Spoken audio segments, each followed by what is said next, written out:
मनीष समाज आ परिवेश गोटे मुद्रार दुईटी पाख। एही परिवेश आमको जोगाउथिबा विभिन्न उत्पादन को नहीं तिष्ठि रही जीव जगत, किंतु मनीष धीरे धीरे एही संपर्क को भूलिबार लागिछि। खाली सेतिକି नुहे, प्रकृति उपरे मनीषर अत्याचार वृद्धि पाउथिबारु परिवेश तार मौलिकता हराई बसुछि। फलरे जलवायु रे परिवर्तन, अंगारकाम्ल वृद्धि, उत्ताप वृद्धि, प्राकृतिक विपर्यय परि समस्या भी बढ़िबार लागिछि।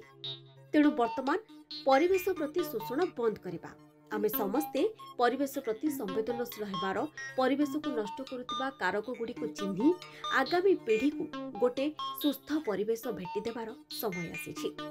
विश्व परिवेश दिवस अवसर में कटक महानदी विहार मिनी स्टाडियम ठारे भारतीय जलवायु कांग्रेस पक्षरु विश्व परिवेश दिवस पालन करा जायछि। प्लास्टिक प्रदूषण और एहार प्रभाव को नहीं एक आलोचना चक्र सहित वृक्षरोपण कार्यक्रम मध्य करा जायछि। देखो आज हूँ विश्व परिवेश दिवस कटक महानदी विहार ये आमर संजय बाबू तरफ जो कार्यक्रम आरंभ कर धन्यवाद देवी। प्रकृत में कोरोना आमको शिखे दी जाइए परिवेश किभली भाव में संतुलन करने दरकार। गोटे मनीष बंचापी ताकि 10टी गछ जी अम्लजान दिए गोटे व्यक्ति बंचापी से दरकार। तेणु प्रत्येक व्यक्ति निज जीवन में 10टी अंतत पक्षे गछ लगेबार आवश्यकता अच्छी। नहले पुणी आउ थे से कोरोना आमको पुणी से जगार नहीं पहुँचब जो आम खोजा आमको ऑक्सीजन दियो, आमको वेंटिलेटर दियो। तेणु आम प्राकृतिक पर्यायर गछ बढ़ेबा प्रत्येक व्यक्ति जीवन में टार्गेट नवा दरकार जे मु 10टी गछ लगेबी। सेहीपरि बलांगीर सरकारी बसस्टाण्ड परिसर में सरकारी आयुर्वेदिक महाविद्यालय और हॉस्पिटल पक्षरु प्लास्टिक मुक्त अभियान कार्यक्रम करा जायछि।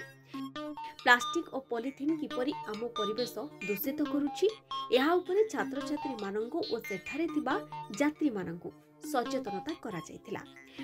प्लास्टिक और पॉलिथिन को एणे तेणे न पकाइबाकू समस्तंकु अनुरोध करी सचेतन करा जायथिला। ये प्लास्टिक टा किछि विपद नाइ, से प्लास्टिक रे कोनोसी दोष नाइ न। आमर प्लास्टिक आमर भल लागि आसी छे, आमे ही असुविधा करूछु जे ताके फिकी दउ। फिकबा ट्रे ही परिवेश आमर असुविधा होचे, प्लास्टिक प्रदूषण होचे एवं पानी पवन माटी असुविधा होचे। कहीं फिकला परे जले दिया होचे, आमे जलेला परे आमर पवन असुविधा होचे जेना कि आमर प्राणवायु है। जदि पानी रे रहला कि माटी रहला बरस बरस होइकरी से रही जाउचे। तो इतार गुटे मात्र समाधान आमे जदि नाई फिकिगिरी गुटे संस्था आकार हो कि निजस्व आकार हो कि मु निज आकार हो आमे जदि एई प्लास्टिक मान के बिकबार लगी असुविधा कर बिकबार लगी सुविधा करमा बोले समाधान हेई पारबा। जाजपुर जेनापुर कंतपड़ा छकरे भी पालन होइछि विश्व परिवेश दिवस।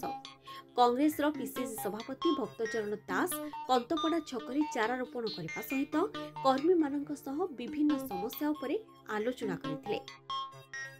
यह व्यतीत कंधमाल जिला दारिंगबाड़ी वनांचल कार्यालय परिसर में मध्य विश्व परिवेश दिवस पालन करा जायछि। वर्ज्यवस्तुर मुख्य भाग होउछि प्लास्टिक। तेणु गोटे बड़ कथा होउछि वर्तमान ओडिशा पॉल्यूशन कंट्रोल बोर्ड तरफरु दारिंगबाड़ी की प्लास्टिक फ्री पिकनिक भाव में घोषणा करा जायछि। किंतु वर्तमान सुधा से भली किछि आखिदुष्टा कार्यक्रम है नहीं। आज विश्व परिवेश दिवस रे परिवेश सुरक्षा पई विभिन्न कार्यक्रम विषय आलोचना करा। मुख्यतः दारिंगबाड़ी एक प्लास्टिक मुक्त दारिंगबाड़ी एटा गोटे आह्वान भाव में आम समस्त पाखे पहुंची। कटकरू Biswajit Nayak, Balangir Sunil Kumar Mahanty, Jajpur Ashok Das, Daringbadi Arun Sahu report, Dharitri live. Boarding completed. Nurture, discover, fly with pride. TSG Gurukul, the ultimate home for your child.